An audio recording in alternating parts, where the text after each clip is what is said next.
Okay, so today we're diving into something that's, I think, really important but often overlooked. Hmm. Rebuilding relationships Yeah, after experiencing sexual assault. absolutely. And this deep dive, we're hoping, is for you, whether you're going through this personally or maybe you want to know how to support a loved one Right. who's going through this. And, it's it takes a lot of courage It to even does. think about opening yourself up to love and Yes. connection, Yeah, again, after that kind of experience. And we're here to create a space where we can understand and hopefully provide some tools for healing. that's right. And today we're going to be exploring, well, several key themes I think are going to be really helpful. We're going to talk about communication, we're going to talk about boundaries and intimacy, and how both partners can approach this journey together with empathy and understanding. Yeah, I love that. One thing that really jumped out at me from the research Hmm. was this idea of celebrating Yes, even the smallest that's victories. right. And the source used this example Okay. of holding hands. Wow. And I thought, wow, when you think about it, I mean, after everything Yeah. that you've been through, Yeah. the strength it takes to even consider Right. that level of physical touch Right. with someone new, that's huge. It really is. And it may seem so simple to some people, but it really signifies reclaiming agency over your body and emotions. And trauma can make any physical contact feel risky, Right. almost dangerous. And so taking that step Yeah. at your own pace, it's a powerful statement of self-love and trust. It's like you're rebuilding trust brick by brick. Wow. And speaking of which, the source had some really good advice Yes. for survivors on advocating for their needs in a new relationship. Yeah, and I think, we can't say this enough. Communication Yeah. is key. It's about clearly defining your boundaries, what makes you feel safe, what doesn't, what you're comfortable with physically and what you're not. And being able to articulate those things, I mean, that is so important. And it's not just about the physical stuff, right? Like the source also talked about. Hmm. Being upfront about your triggers. Like are there certain situations, words, maybe even types of touch that bring up those more difficult feelings? Exactly. And this is where the deeper understanding of trauma comes in. Those triggers, that's a normal physiological response. Okay. It's not something to be ashamed of. Yeah. And when both partners understand those triggers, Yeah. then you can approach sensitive situations with more care. Yeah. It's all about creating that safe space. Now, for the partners out there, the source had this quote Yes. that really resonated with me. And it said, and I'm quoting here, Okay. "You're not here to fix the person you love. Yeah. Instead, your goal is to walk alongside them as they navigate their healing journey." Ooh, I love that. Such a powerful way to frame it because it shifts the focus from fixing to simply being present and supportive. And we need to remember that healing from trauma, it isn't a straight line. It's a process. There are ups and downs. Yeah, absolutely. So what does it actually look like Yeah. to walk alongside someone Yeah, that's a great question. on this journey? Like Yeah. what can partners actually do? What actions can they take? Well, I think one of the most important things is active listening Hmm. without judgment. It's about creating that space where your partner feels safe to open up about their experiences, their fears, their hopes.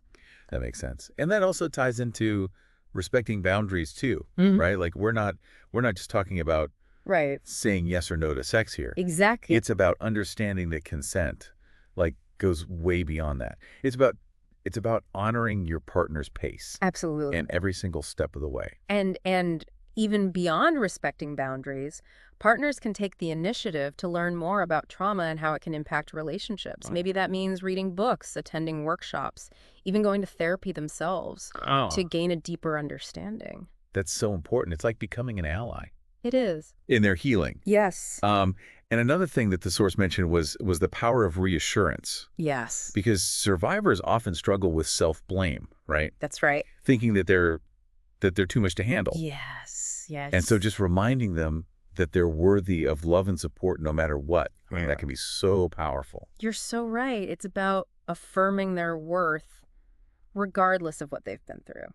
Now, shifting gears a bit, the source also brought up a really practical tool Okay. for navigating those potentially tricky situations, safe words. Have you come across those in your work? I have. I've heard of them. But I'd love to know more about like how they actually work in practice. Like, what are they exactly? Okay, so think of them as code words Yeah. that a partner can use when they're feeling overwhelmed Okay. or triggered.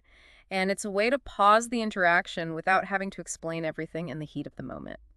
It gives both of you a chance to regulate your emotions before things escalate. That's brilliant. It's Uh, like having a safety valve It is. built into the relationship, especially for those times when emotions are running high. It really is. And safe words, they encourage a more mindful approach to intimacy, removing the pressure to just go with the flow, even if something feels off. That makes sense. Yeah. That reminds me of something else that the source mentioned. And that was the idea of practicing mindfulness together as a couple, Yes. which I thought was such an interesting concept. It's not just about the survivor, managing their emotions, but it's about giving both partners the tools to handle the complexities. I love that. Okay. And mindfulness can be so helpful because it can help regulate emotions. It can help reduce anxiety. It can promote present moment awareness.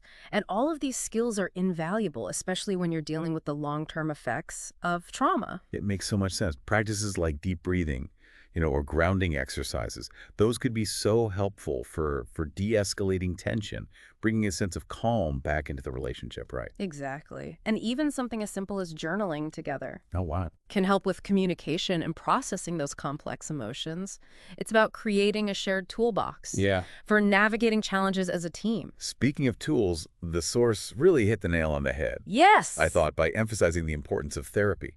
Absolutely. And seeking professional help, whether individually or as a couple, can be so valuable because it provides a safe space to process those difficult emotions, develop healthy coping mechanisms, and work on communication skills. Yeah. It's like having a guide It is. to help you navigate the complexities Mhm. of healing and rebuilding. And especially when you're dealing with something as sensitive and impactful as trauma, Yeah, it's a reminder that it's okay to ask for help it is. and that there are resources out there to support you on this journey Exactly. and that you don't have to go through this alone. You don't.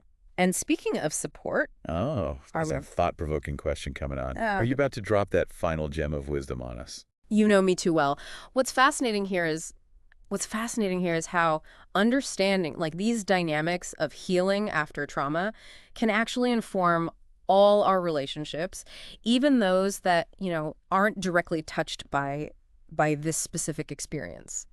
Yeah, I like where you're going with this. Like, Mhm. how does this knowledge, how does it have broader applications? Well, think about it. I mean, the core principles we've been discussing, clear communication, respecting boundaries, practicing empathy, prioritizing emotional safety, aren't those like essential ingredients for any healthy relationship? You're so right. It's like we often kind of tiptoe around You do. sensitive topics Yeah. or avoid, setting those boundaries because we're afraid of conflict or hurting someone's feelings. That's right. And so, But by learning from the experiences of survivors and their partners, I think we can gain really valuable insights into the power of vulnerability and honest communication. yeah, it's like shifting from a culture of avoidance to a culture of understanding and support, which Right. Benefits everyone. Precisely.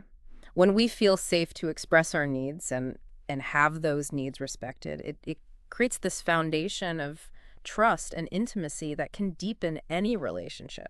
So it's not just about learning how to support someone after trauma, but it's about applying those same principles Yeah. to become better communicators, more attuned partners, and ultimately, I think, more empathetic human beings. Exactly. It's about cultivating that awareness of how our words and actions impact others, even in really subtle ways. Wow, that's a really powerful shift It is. in perspective. It's like this deep dive has given us a whole new lens through which to view relationship. And that's the beauty of knowledge. Yeah. It has the power to transform, not only our individual experiences, but also the way we connect with others. Okay, so we've covered a lot of ground today. We have. We've talked about the challenges that survivors face in rebuilding trust and intimacy, the crucial role that partners play in supporting that healing journey. Yeah. And even the broader lessons that we can all learn Yeah. from these experiences.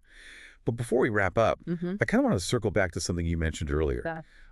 Celebrating those small victories. Ah, yes. Those seemingly insignificant moments that actually represent like huge leaps forward in the healing process. Exactly. Because sometimes just showing up for yourself and for your partner day after day, I mean, that's a victory in itself. It is. And recognizing those small wins, no matter how how subtle they may seem, it can help build momentum Yeah. and reinforce the idea that healing is possible. So for anyone listening who might be feeling overwhelmed or discouraged, remember every step you take towards connection, Mm. every boundary you set, every moment of vulnerability that you share, it's a step in the right direction. And for the partners out there, remember that your presence, your empathy, and your willingness to learn, it can make all the difference in the world.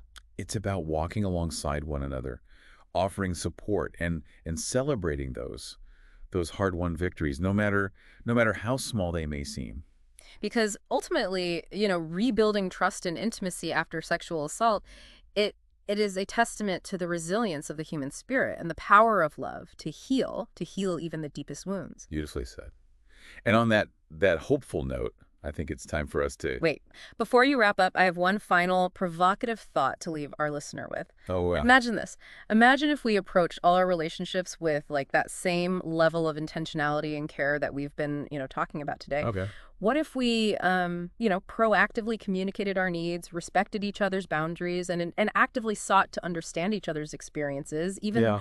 or perhaps especially when they're different from our own? Whoa, that's a powerful thought. It is. It's like taking the lessons we've learned Yeah. about healing after trauma and applying them to like the very fabric of human connection. Exactly. Because, whether or not we've personally experienced this specific type of trauma, I think we all carry wounds, insecurities, and past experiences that shape how we interact with the world. Like we all have these invisible scars We do. that we bring to our relationships. Yeah. And by acknowledging that, like shared vulnerability, by approaching each other with compassion and a genuine desire to understand, I mean, we can create connections that are not only stronger, but also more fulfilling. It's about fostering a culture of empathy where we listen deeply, we Yeah. validate each other's feelings, and prioritize emotional safety above all else. Oh, I love that. And think about the ripple effect this could have if we all embrace these principles Yeah. in our families, our friendships, workplaces, even society as a whole. Yeah. Imagine how much more supportive and understanding the world could be. It's a beautiful vision, isn't it?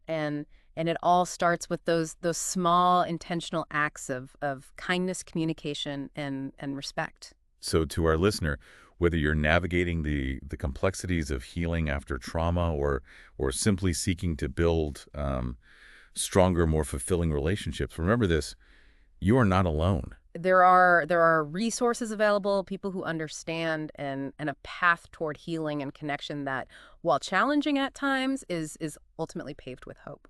And as you continue on that journey, remember to, celebrate those small victories, Yeah. practice self-compassion, and never underestimate the power of human connection to heal, to uplift, and to inspire. Beautifully said. And on that note, we'll leave you with this final thought. What small act of kindness, communication, or understanding can you offer to yourself and those you love today? Let that be the ripple that starts a wave of positive change in your own little corner of the world. Thanks for joining us on this deep dive. Until next time, keep learning, keep growing, and keep connecting.